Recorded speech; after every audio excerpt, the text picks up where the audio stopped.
করোনার ছেলে ইমানদার আর বেঈমানের একটা পার্থক্য করে দিছে। অনেক বাবা মা অনেক ছেলেরা তার বাবা মাকে বাগানে ফেলে দিয়ে আসছে। অনেক অপরাধীরাকে করোনা থেকে ব্যবসা করে তারা নিজেদেরকে আরো খারাপ প্রমাণ করেছে। তারা করোনা প্রমাণিত হয়ে গেছে যে করোনা আমাদেরকে কিছু করতে পারে না। আর যারা ইমান যাদের রয়েছে তারা এর থেকে শিক্ষা নিয়েছে, লেসন নিয়েছে। জেলা হাসপাতালকে বিশেষায়িত হাসপাতাল চিকিৎসা সেবা হাবে পরিণত করতে হবে। জেলাগুলাকে স্পেশালাইজড হাসপাতাল শুধু কল্যাণপুরে একটা দুইটা হয়ে থাকলেই হবে না, প্রতিটা জেলা হাসপাতালকে স্পেশালাইজড হাসপাতালে রূপান্তর করার আমরা প্রস্তাব করতেছি এবং প্রতিটা জেলা হাসপাতালে 10,000 আইসিইউ স্থাপন বাধ্যতামূলক করা, ডায়ালিসিস ইউনিট ও কার্ডিয়াক কেয়ার সুবিধা চালু করা, ক্যান্সার, ট্রমা, চক্ষু চিকিৎসার জন্য আঞ্চলিক বিশেষায়িত কেন্দ্র গঠন করা, শিশুদের জন্য আইসিইউ সম্প্রসারণ এবং উন্নীত চিকিৎসা নিশ্চিত করা, চিকিৎসা রূপান্তরের যন্ত্রপাতি রক্ষামানের জন্য বায়োমেডিক্যাল ইউনিট গঠন করা, এটা আমাদের দাবি প্রস্তাব।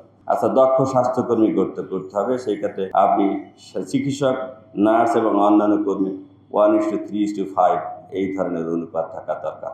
একজন ডাক্তারের আগে 3 জন নার্স, 3 জন নার্সের আগে 5 জন অন্যান্য কর্মী মিলে থাকা দরকার। 20 কোটি জনগণের জন্য 20 লাখ চিকিৎসক দরকার কমপক্ষে। 6 লাখ দক্ষ নার্স এবং 10 লাখ স্বাস্থ্যকর্মী তৈরি করা দরকার।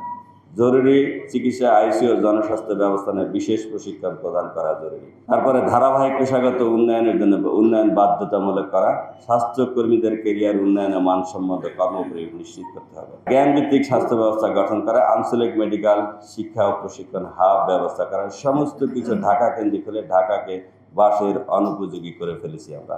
বিশ্বের বাসের অনুপযোগী যে কয়টা শহর হয়েছে ঢাকা তার অন্যতম 10টার ভিতরে একটা, এবং ঢাকার সাথে কম্পিট করছে ধ্বংস হয়ে যাওয়া সিরিয়ার দামেস্ক অথবা লিবিয়ার ত্রিপলি অথবা আপনার ইরাকের বাগদাদ, যা যুদ্ধে ধ্বংস হয়ে গেছে তার প্রায় কাছাকাছি আমরা ঢাকা। আর এই ঢাকা কেন্দ্রিক সমস্ত যদি আমরা করি তাহলে এটা একটা কঠিন হয়ে যাবে আমাদের জন্য। ক্লিনিক্যাল ও জনস্বাস্থ্য গবেষণায় সরকারি বিনিয়োগ বৃদ্ধি করা আমাদের জরুরি। স্থানীয় স্বাস্থ্য সমস্যার সমাধানে উদ্ভাবন ও গবেষণা উৎসাহিত করা, স্বাস্থ্য প্রযুক্তির বাণিজ্যকরণ ও প্যাটেন্ট সহায়তা প্রদান করার জন্য জরুরি আমরা মনে করি।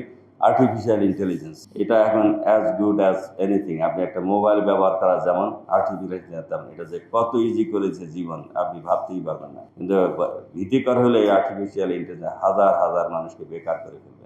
স্ট্যান্ডার্ড চার্টার অনেক হাজার মানুষকে চাকরিচ্যুত করেছে শুধু এই আর্টিফিশিয়াল ইন্টেলিজেন্স ব্যবহার করে। আপনি 1 মিনিট একটা আর্টিকেল লিখে ফেলতে পারেন, 1 মিনিট একটা চিঠি লিখে ফেলতে পারেন, আপনি রোগীর ডায়াগনোসিস পর্যন্ত করে ফেলতেন, ফোরকাস্ট করতে পারেন, সমস্ত কিছু আর্টিফিশিয়াল। এটাকে আমাদের এডুকেটেড হতে হবে এবং এর ভিতরে স্মার্ট হাসপাতাল ও ডিজিটাল স্বাস্থ্যসেবা চালু করা, জাতীয় স্বাস্থ্য ডেটা প্ল্যাটফর্ম তৈরি করা। ডেটা আমাদের দেশে একটা কঠিন অবস্থা। আপনি আগারগাঁয়ে যে একটা বিবিএস রয়েছে, বাংলাদেশ ব্যুরো অফ স্টাডি, এটা একটা ডাটা ম্যানুফ্যাকচারিং কারখানা। যেভাবে ডাটা বানাইতে বলবেন সেভাবে বানায় দেয়। এবং আপনি আমাদের দেশে কিছু থিঙ্ক ট্যাঙ্ক রয়েছে, এই থিঙ্ক ট্যাঙ্ক সরকার যা করতে চায় তার আগে ওদেরকে বলে ওরা ওইভাবে থিঙ্ক ট্যাঙ্করা থিঙ্ক করে দেয় আপনাকে, এবং এর বেশিরভাগের সাথে আধিপত্যবাদের একটা প্রভাব রয়েছে। তারপরে টেকসই নিরাপদ স্বাস্থ্য সুরক্ষা আমাদেরকে করতে হবে। ডেঙ্গু, টিবি, HIV নিয়ন্ত্রণ কর্মসূচি আরও শক্তিশালী করতে হবে। তামাক নিয়ন্ত্রণ, স্বাস্থ্যকর জীবনযাপন ব্যাপারে সচেতন থাকতে হবে।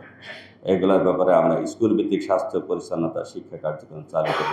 আমি জানি না খাদ্যের এটা বোধহয় পুষ্টির বিষয় নাকি আমি জানি না, যেভাবে আমরা খাদ্যকে বিষাক্ত করে ফেলতেছি এমন একটা খাদ্য বোধহয় নাই যার ভিতরে কোনো ভেজাল নেই। স্বাস্থ্য রক্ষা করতে হলে আগে প্রিভেনশন দরকার। যে আমাদের দেশটাই এমন হয়ে গেছে যে আমি ময়লা রাস্তায় ফেলাবো, আপনার পরিষ্কার করতে হবে।